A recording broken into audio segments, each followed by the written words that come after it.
Olá, meu nome é Alexandre Guarimaia e esta é a aula de modelos de dados em painel. Dados em painel significam que o mesmo conjunto de observações foi observado em dois ou mais períodos de tempo. Por exemplo, um painel de municípios com valores da produção agrícola nos anos de 2006 e 2016. Modelos de dados em painel permitem controlar fatores não observados que são constantes no tempo. Por exemplo, a qualidade do solo dos municípios, que não sofre alterações relevantes em períodos curtos de tempo. O controle de fatores não observados é particularmente útil na análise de causalidade. Quando os fatores não observados não são controlados, as estimativas de MQO podem ser tendenciosas.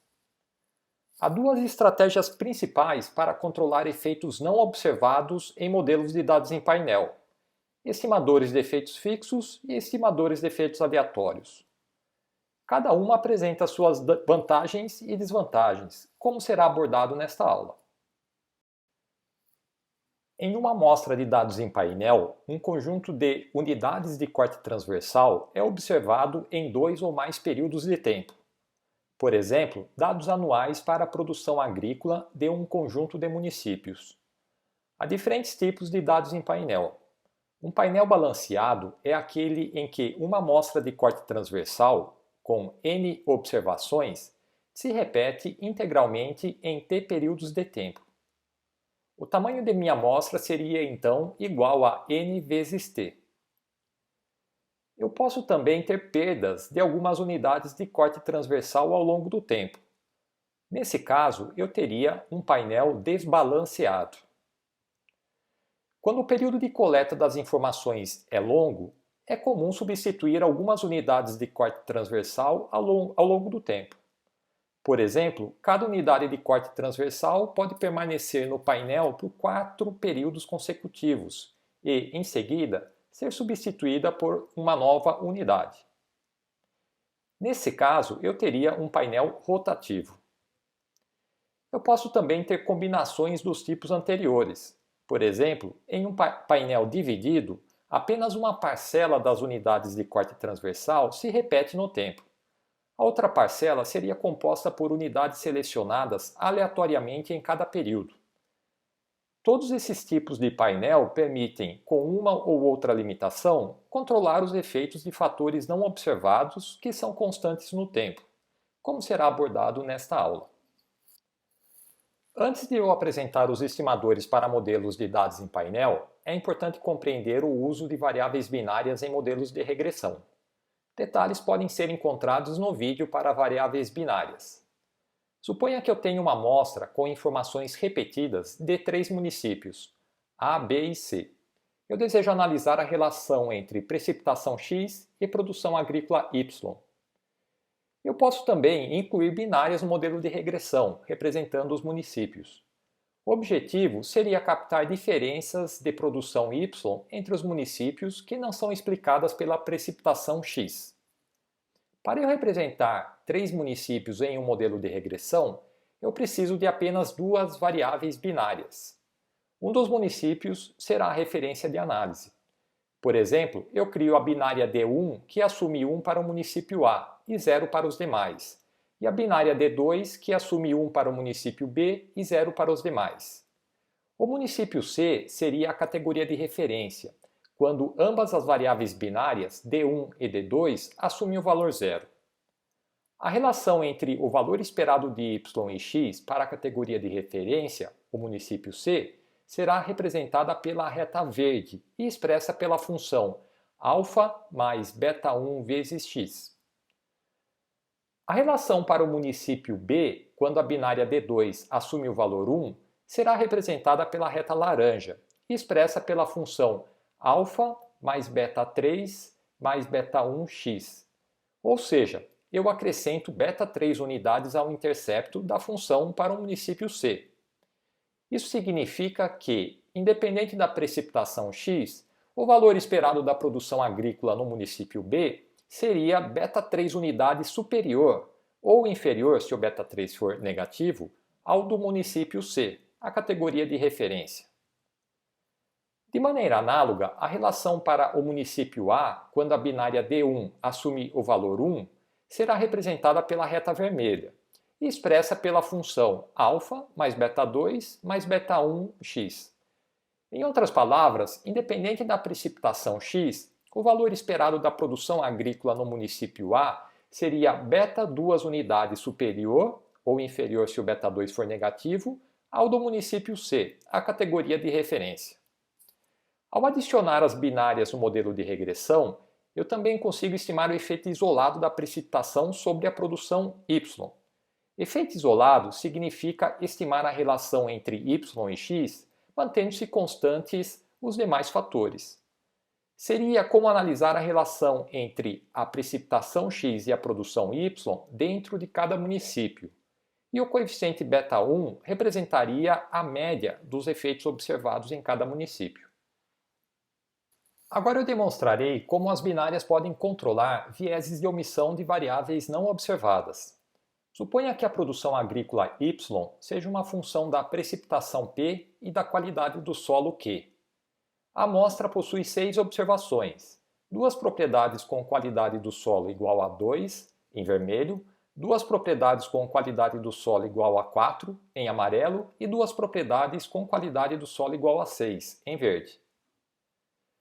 Para propriedades com a mesma qualidade do solo, não há evidências que a precipitação aumente a produção agrícola.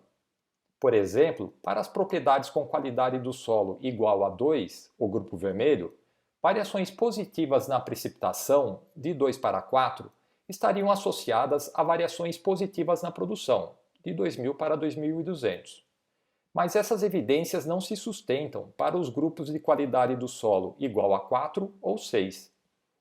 Para as propriedades com qualidade do solo igual a 4, o grupo amarelo, variações positivas na precipitação, de 6 para 8, não estariam associadas a variações na produção, que permaneceu constante, igual a 4.000. Para as propriedades com qualidade do solo igual a 4, o grupo verde, variações positivas na precipitação, de 10 para 12, estariam associadas a variações negativas na produção, de 6.200 para 6.000. Ou seja, eu obtive associação positiva no primeiro grupo, nula no segundo grupo e negativa no terceiro. Em outras palavras, o coeficiente angular beta, que reproduziria uma média da relação entre y e p nos grupos, seria próximo de zero. Entretanto, se equivocadamente eu relacionar a produção y com a precipitação p, sem controlar pela qualidade do solo, eu obterei estimativas tendenciosas para o coeficiente beta1. Nesse exemplo, analisando a variação de p e y da esquerda para a direita, sem diferenciar pelos grupos de qualidade do solo Q, a tendência observada é que, à medida que a precipitação p aumenta, a produção y também aumenta. Ou seja, haveria uma relação positiva entre y e p. O problema é que, ao não controlarmos por Q neste último modelo, a qualidade do solo acaba sendo incorporada aos erros do modelo. Como a qualidade do solo, nesse exemplo, também está associada à precipitação, choveu mais em propriedades com melhor qualidade do solo, haveria um viés de omissão de variáveis no meu modelo. Eu estaria identificando uma associação entre precipitação e produção, mas não uma relação de causalidade. Agora eu utilizarei o arquivo data.climateagriculture.csv para analisar a relação entre variáveis climáticas e produção agrícola no estado de São Paulo. O arquivo contém um painel de municípios paulistas entre os anos de 1990 e 2014. Os dados foram utilizados em um artigo publicado em 2018, que analisa como a preservação ambiental pode mitigar os impactos das mudanças climáticas na agricultura. Detalhes sobre os dados e análises podem ser encontrados na referência citada nesta rotina. As variáveis que interessam nesse exercício são V total, que é o valor bruto da produção agrícola no ano, em reais já deflacionados, área total, que é a área total ocupada com agricultura, em hectares, tempo ano, que é a temperatura média no ano, em graus Celsius, PREC-ano, que é a precipitação total no ano, em milímetros. Nessa aula, eu utilizarei funções para modelos de dados em painel, que constam na biblioteca PLM.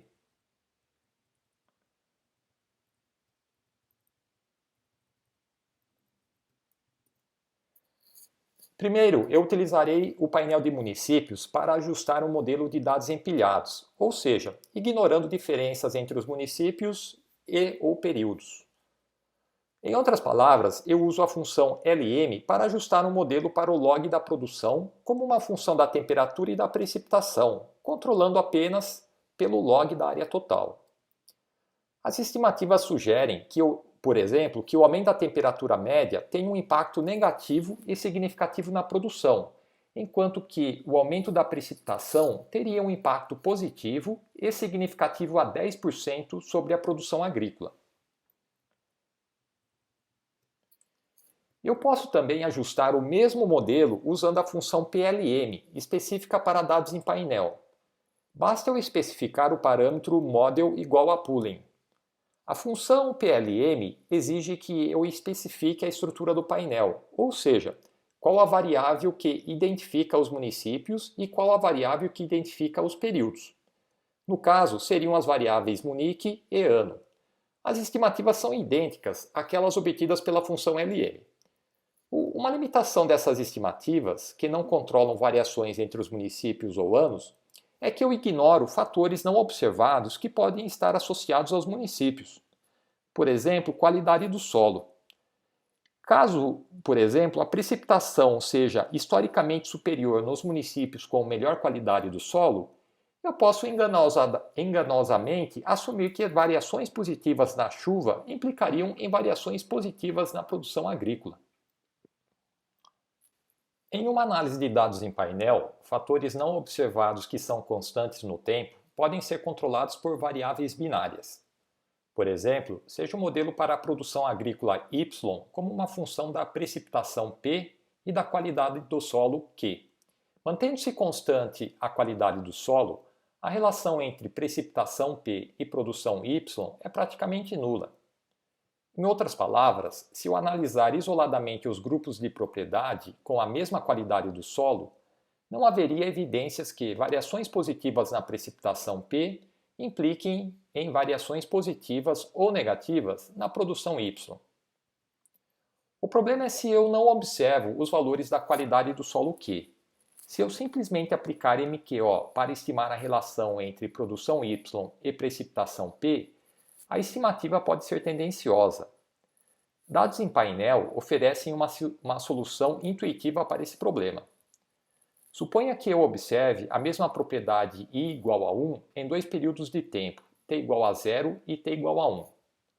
Analogamente, eu observo as propriedades I igual a 2 e I igual a 3 nos mesmos períodos, t igual a 0 e t igual a 1. A ideia é representar todos os fatores associados às propriedades I, que são constantes no tempo, incluindo a qualidade do solo, pelo componente C. Esse componente é usualmente chamado de heterogeneidade individual. Uma estratégia simples para controlar esse componente não observado C é incorporar binárias para representar as propriedades. Nesse exemplo, eu precisaria de duas binárias, D1 e D2, para representar as três propriedades. Uma das propriedades seria a referência de análise, no caso, a propriedade D3.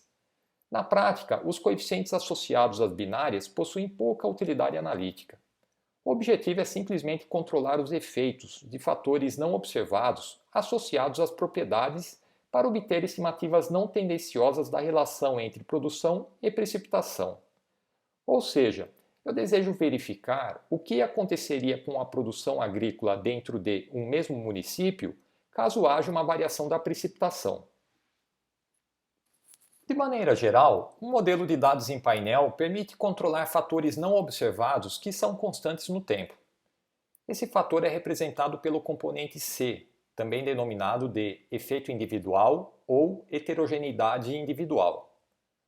Uma estratégia simples para controlar o efeito não observado C é introduzir binárias no modelo de regressão, representando as unidades de corte transversal. Essa estratégia é denominada de regressão de efeitos fixos com variáveis binárias. O vetor D desse modelo contém as variáveis binárias e o vetor C contém os respectivos coeficientes. O objetivo de introduzir as binárias é simplesmente controlar o efeito de fatores não observados. Os coeficientes do vetor C associados às binárias usualmente não possuem interpretação analítica. Os estimadores desse modelo com variáveis binárias são denominados de estimadores de efeitos fixos com variáveis binárias.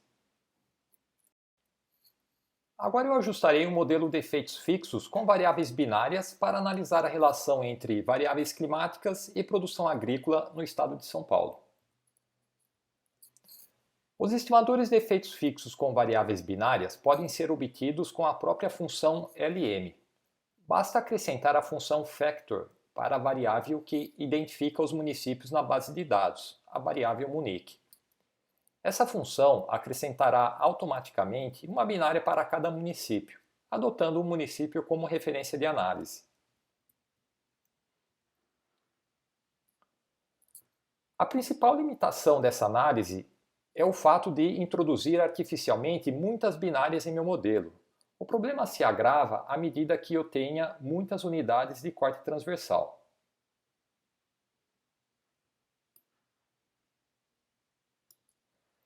A grande virtude é obter estimativas não tendenciosas para os coeficientes associados aos regressores de interesse. Por exemplo, a estimativa de efeitos fixos para o coeficiente associado à variável pré-Keanu é negativa e significativa a 0,1%. As estimativas de efeitos fixos indicam que, se eu considerar o comportamento dentro de um mesmo município, variações positivas na precipitação teriam um impacto negativo e significativo no valor da produção. Lembrando que as estimativas que eu tinha obtido para o modelo de dados empilhados eram positivas e significativas. A relação estimada pelo modelo de efeitos fixos se aproxima mais da relação de causalidade, enquanto que as obtidas pelo modelo de dados empilhados se aproximam mais de uma associação. O estimador de efeitos fixos com variáveis binárias é útil para compreender o conceito, mas na prática é pouco utilizado. Eu posso aplicar uma transformação algébrica para simplificar o modelo e eliminar a necessidade de introduzir artificialmente muitas binárias para controlar a heterogeneidade individual. Primeiro, eu apresento três fontes de variabilidade em uma base de dados em painel. Na figura, eu tenho duas unidades de corte transversal, os pontos laranja e estrelas verdes. Cada unidade de corte transversal tem 3 períodos de tempo. A amostra total possui 6 observações. A variabilidade total representa a dispersão total dos 6 valores da amostra, sem discriminar as unidades de corte transversal. A variabilidade between representa a dispersão dos valores médios de cada unidade de corte transversal. A variabilidade between representa a dispersão média dos valores de uma mesma unidade de corte transversal. A ideia da transformação between é transformar as variáveis originais do modelo para controlar a heterogeneidade individual C. A transformação between calcula os valores médios de y e x para cada unidade de corte transversal.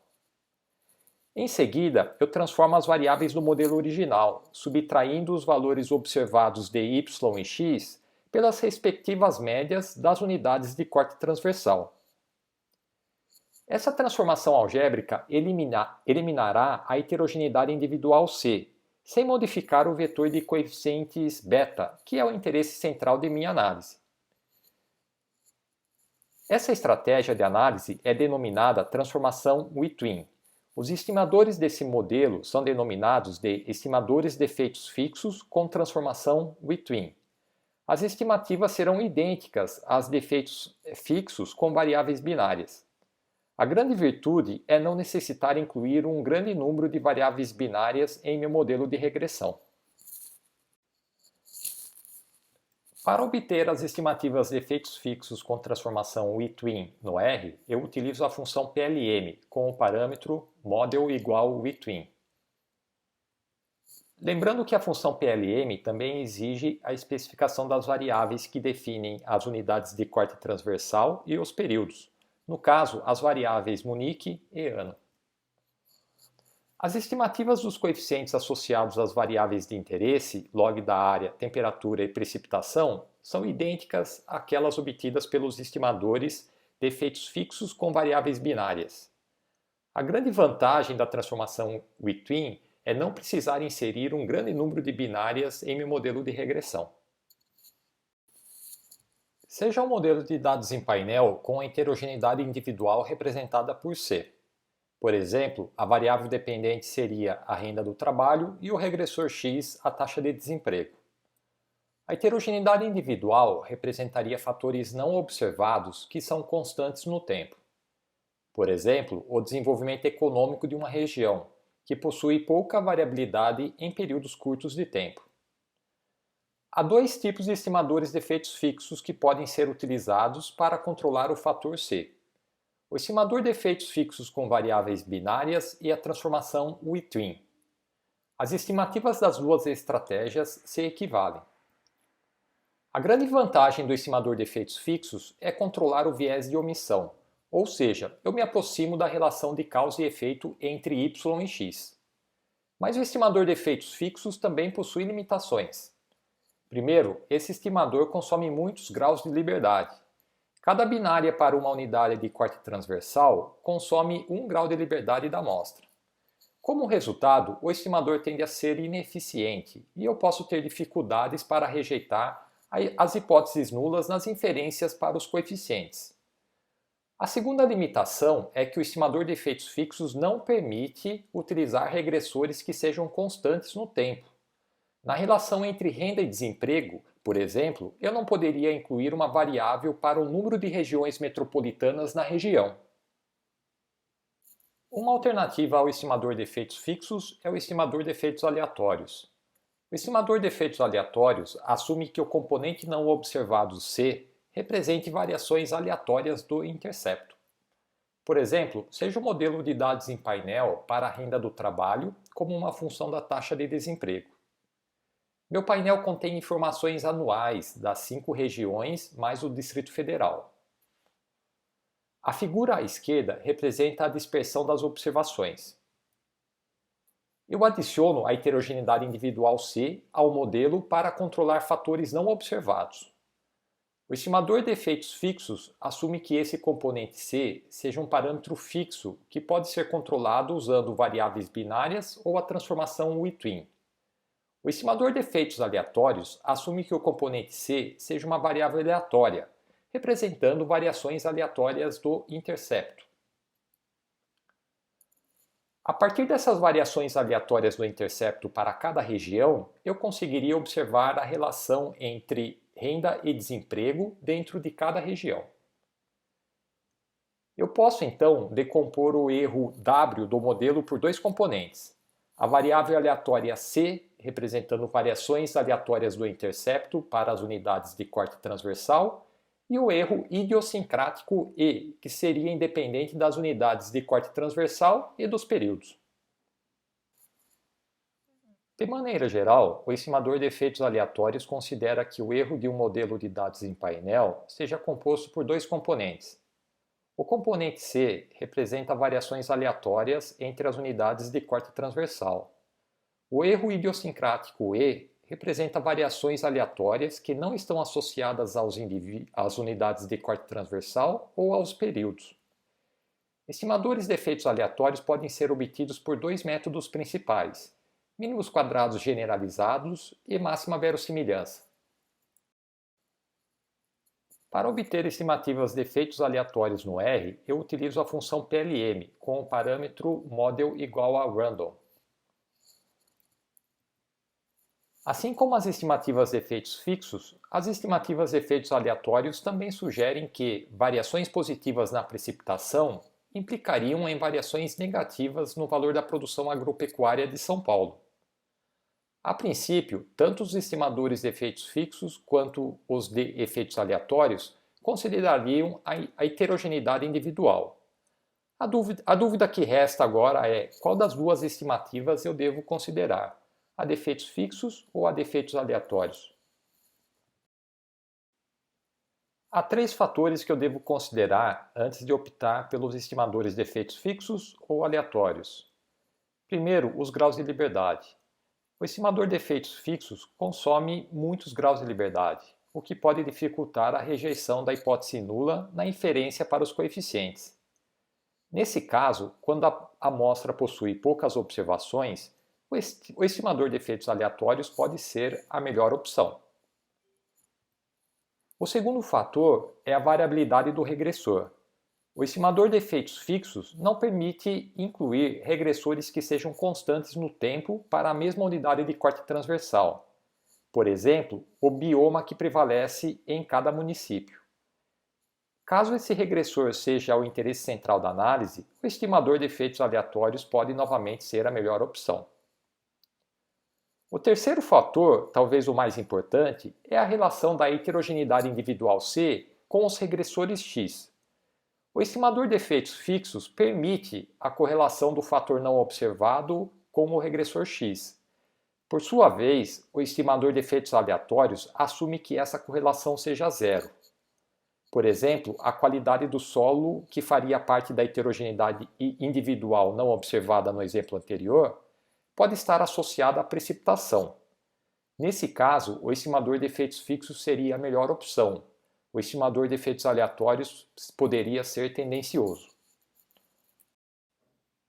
Para orientar a minha escolha, eu posso realizar um teste estatístico para decidir entre o estimador de efeitos fixos e o estimador de efeitos aleatórios. O teste de Hausmann compara as estimativas obtidas pelas duas estratégias. A hipótese nula é a de que os estimadores se equivalem. Caso as estimativas de efeitos fixos e efeitos aleatórios sejam semelhantes, eu optaria pela estimativa de efeitos aleatórios, pois essas consomem menos graus de liberdade e são mais eficientes. Todavia, caso as estimativas de efeitos fixos e efeitos aleatórios sejam muito diferentes, eu optaria pelas estimativas de efeitos fixos. Isso porque o estimador de efeitos fixos é o que mais se aproxima da relação de causalidade. Se as estimativas são diferentes, é porque as de efeitos aleatórios são as tendenciosas. Para realizar o teste de Hausmann no R, eu utilizo a função pH-teste. Os parâmetros da função são os objetos com os resultados dos ajustes de efeitos fixos com transformação Within e de efeitos aleatórios. O valor P do teste é muito pequeno, ou seja, eu rejeito a hipótese nula. A hipótese nula é de que os estimadores de efeitos fixos e efeitos aleatórios geram resultados semelhantes. Como eu rejeito, eu diria que as estimativas são diferentes. Se elas são diferentes, eu optaria pelas estimativas de efeitos fixos, que são as não tendenciosas. As estimativas de efeitos aleatórios seriam tendenciosas.